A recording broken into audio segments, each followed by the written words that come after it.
Hello everyone, this is Megha Sharma. Welcome to Omega Tech Ed. आज की video में हम डिस्कस करेंगे कंप्यूटर ग्राफिक्स का practical number 6, write a program to implement 2D scaling. Scaling computer graphics का एक important concept है, क्योंकि जब हम बेसिक 2D ट्रांसफॉर्मेशंस की बात करते हैं तो बेसिक 2D ट्रांसफॉर्मेशंस में हम टोटल 5 टाइप्स के ट्रांसफॉर्मेशन देखते हैं, जैसे कि translation, rotation, scaling, sharing and reflection. तो इस वीडियो में हम स्केलिंग के बारे में डिस्कस करने वाले हैं। Scaling is a process of changing the size of objects. Scaling एक प्रोसेस होता है जहां पे हम ऑब्जेक्ट के साइज को चेंज करते हैं।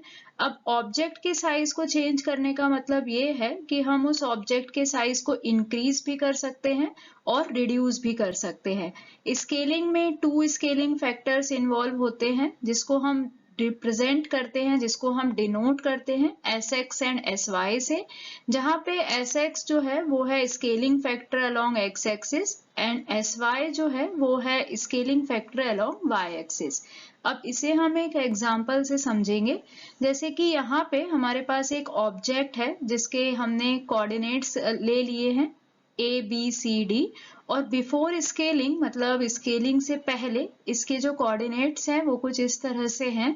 A है 3,3, B है 0,3, C जो है वो है ओरिजिन 0,0 और D के कोऑर्डिनेट्स हैं 3,0। अब ये हमारा ओरिजिनल ऑब्जेक्ट है, मतलब स्केलिंग से पहले जो ऑब्जेक्ट है वो इस तरह का है। अब हम देखेंगे आफ्टर स्केलिंग। तो आफ्टर स्केलिंग हम यहाँ पे फॉर एग्जांपल ले रहे हैं scaling factor along x axis 2 and scaling factor along y axis is equal to 3। तो x एक्सिस के अलोंग जो हम स्केलिंग कर रहे हैं वो है 2 और y एक्सिस के अलोंग जो स्केलिंग फैक्टर है वो है 3। तो आफ्टर स्केलिंग ये जो डायग्राम है वो कुछ इस तरह से बनेगा। तो ऑब्जेक्ट यहाँ पे हमारा जो है वो इंक्रीज हो गया है, मतलब ऑब्जेक्ट का जो साइज है वो यहाँ पे इंक्रीज हो गया है।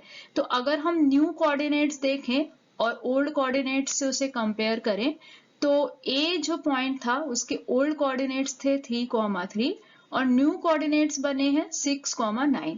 ऐसा इसलिए है क्योंकि ए में हमें मल्टीप्लाई करना होगा 2 3 का, मतलब कि ए के जो x कोऑर्डिनेट है उसमें मल्टीप्लाई हम करेंगे 2 का, और a का जो y कोऑर्डिनेट है उसमें हम मल्टीप्लाई करेंगे 3 का।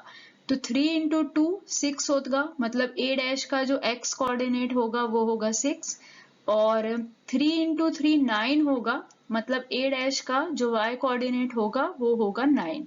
तो न्यू कोऑर्डिनेट जो होगा वो इस तरह से बनेगा कि जो ओल्ड कोऑर्डिनेट है उसमें x का जो है उसमें हम स्केलिंग फैक्टर Sx को मल्टीप्लाई करेंगे, और जो y कोऑर्डिनेट है उसमें हम Sy को मल्टीप्लाई करेंगे। सिमिलरली अगर b देखें हम, तो b के जो कोऑर्डिनेट्स थे बिफोर स्केलिंग वो था 0,3। तो 0 में हमें 2 का मल्टीप्लाई करना है तो 0 तो 0 ही रहेगा, और 3 में हमें मल्टीप्लाई करना है 3 का, क्योंकि scaling factor along y axis है 3। तो 3 इंटू 3 मिलेगा हमें 9। इसीलिए जो न्यू कोऑर्डिनेट्स हैं b डैश के वो होते हैं 0,9।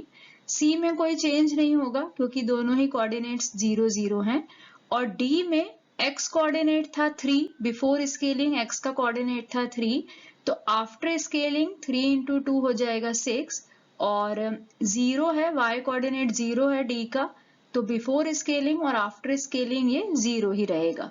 तो इस तरह से स्केलिंग का प्रोसेस होता है। स्केलिंग फैक्टर होते हैं। अब स्केलिंग फैक्टर अगर लेस देन 1 है तो ऑब्जेक्ट का साइज रिड्यूस होगा, और यहाँ पे क्योंकि हमारे जो स्केलिंग फैक्टर थे वो ग्रेटर देन 1 थे तो यहाँ पे ऑब्जेक्ट का साइज इंक्रीज हो रहा है। अगर Sx और Sy दोनों इक्वल हैं, मतलब along x axis along y axis जो स्केलिंग फैक्टर हैं उन दोनों की वैल्यू अगर सेम है तो उसे हम यूनिफॉर्म स्केलिंग बोलेंगे। उस केस में along x axis along y axis दोनों ही साइड से जो ऑब्जेक्ट है वो सेम इंक्रीज होगा, मतलब जितना x एक्सिस में इंक्रीज हुआ है उतना ही y एक्सिस में इंक्रीज होगा। इसीलिए उस तरह की अगर स्केलिंग है तो उसे हम यूनिफॉर्म स्केलिंग बोलते हैं। स्केलिंग के कंसेप्ट को अब हम टर्बो सी में इम्प्लीमेंट करेंगे। तो सबसे पहले जितनी भी इंपॉर्टेंट हेडर फाइल्स हैं हम उन्हें इंक्लूड कर लेते हैं, जैसे कि #include graphics.h, #include conio.h। उसके बाद जितने भी वेरिएबल्स हम इस प्रोग्राम में यूज करने वाले हैं उन सभी को हम एज ए इंटीजर डिक्लेयर करते हैं, जैसे gd is equal to detect gm x2 y2 x1 y1 x y। यहाँ पे i लेने की जरूरत नहीं है क्योंकि i का यूज हमने आगे इस प्रोग्राम में कहीं पे भी नहीं किया है। अब यहाँ पे जो x1 y1 x2 y2 है वो लाइन के एंड पॉइंट्स हैं, लाइन के एंड पॉइंट्स के कोऑर्डिनेट्स हैं। x है scaling factor along x axis और y है scaling factor along y axis. अब सबसे पहले हम एक लाइन ड्रॉ कर लेते हैं। तो लाइन ड्रॉ करने के लिए हम यहाँ पे यूजर से इनपुट लेंगे। तो यूजर जो है वो लाइन के एंड पॉइंट्स के जो कोऑर्डिनेट्स है वो एंटर करेगा। तो उसके लिए हम printf scanf फंक्शन का यूज करते हैं और लाइन फंक्शन का यूज करके हम एक लाइन ड्रॉ करवा लेते हैं। नेक्स्ट स्टेप में हमें स्केलिंग फैक्टर पता होना चाहिए, जैसे sx sy कि हमें x एक्सिस में कितना स्केलिंग करना है और y एक्सिस में कितनी स्केलिंग करनी है। उसके लिए हमने यहाँ पे दो वेरिएबल्स लिए हैं। x जो है वो बताएगा हमें कि x एक्सिस में कितनी स्केलिंग करनी है और y से हमें पता चलेगा कि y एक्सिस पे हमें कितनी स्केलिंग करनी है। तो स्केलिंग कोऑर्डिनेट्स भी हम यहाँ पे यूजर से ले रहे हैं जिनकी वैल्यू हम x और y में स्टोर करवाएंगे।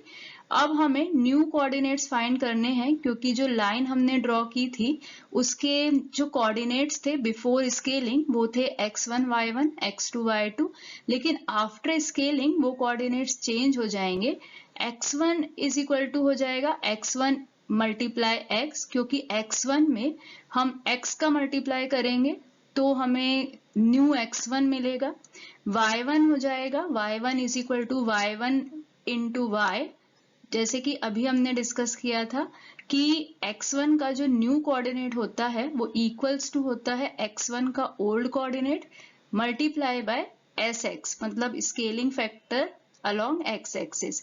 सिमिलरली y1 जो है y का जो न्यू कोऑर्डिनेट है वो इक्वल टू होता है y का old coordinate multiply by sy, means scaling factor along y axis. तो यहाँ पे जो न्यू कोऑर्डिनेट्स हम फाइंड करेंगे उसमें x1 x2 में हम x को मल्टीप्लाई करेंगे और y1 y2 में हम y को मल्टीप्लाई करेंगे। तो इस तरीके से हमें लाइन के न्यू कोऑर्डिनेट्स मिल जाएंगे आफ्टर स्केलिंग। अब नेक्स्ट स्टेप में हम इस लाइन को ड्रॉ कर लेंगे। तो लाइन फंक्शन का यूज करके हम पैरामीटर्स दे देते हैं x1 y1 x2 y2। Last में हम get ch and close graph लिखते हैं। तो इस तरीके से हमारा यहाँ पे इस प्रैक्टिकल की कोडिंग हो जाती है। अब हमें इसे रन करना है, तो रन करेंगे हम तो कंट्रोल F9 का यूज करेंगे। अब सबसे पहले हम एंड पॉइंट्स एंटर करेंगे। तो यहाँ पे हमें 4 वैल्यूज एंटर करनी है। हमने ले लिया है 30 40 50 60। तो एक छोटी सी लाइन यहाँ पे ड्रॉ हुई है। उसके बाद हम स्केलिंग कोऑर्डिनेट्स एंटर कर रहे हैं 4 5। तो हमें रिजल्ट मिला है लाइन आफ्टर स्केलिंग हमें कुछ इस तरह से मिलेगा। अब यहाँ पे हम जो स्केलिंग कोऑर्डिनेट्स डालते हैं वो हमें स्मॉल नंबर्स में ही डालना है, क्योंकि बिफोर स्केलिंग जो इसके कोऑर्डिनेट्स थे, लाइन के जो कोऑर्डिनेट्स थे वो थे 30 40 50 60, मतलब स्टार्टिंग पॉइंट के कोऑर्डिनेट्स थे 30 40, जो कि आफ्टर स्केलिंग बन जाएंगे 30 into 4 means 120 and 40 into 5 means 200। इसी तरीके से जो एंड पॉइंट्स के कोऑर्डिनेट हैं, जो सेकेंड पॉइंट के कोऑर्डिनेट हैं वो 50 60 थे बिफोर स्केलिंग, लेकिन आफ्टर स्केलिंग ये हो जाएंगे 200 300, क्योंकि 50 मल्टीप्लाई होगा 4 से और 60 मल्टीप्लाई होगा 5 से। तो यहाँ पे जो स्केलिंग कोऑर्डिनेट्स हम देंगे वो स्मॉल नंबर्स में ही देंगे क्योंकि यहाँ पे मल्टीप्लिकेशन होता है। तो इस तरीके से हम स्केलिंग कर सकते हैं और यहाँ पे हमारा स्केलिंग का प्रैक्टिकल खत्म होता है। Thank you so much for watching till here. अगर आपको वीडियो यूजफुल लगी है, वीडियो पसंद आई है, तो वीडियो को लाइक करें, फ्रेंड्स के साथ शेयर करें, और अगर आप चैनल पे न्यू हैं, अब तक चैनल को सब्सक्राइब नहीं किया है, तो चैनल को सब्सक्राइब करें और वीडियो की नोटिफिकेशन के लिए बेल आइकन प्रेस करें।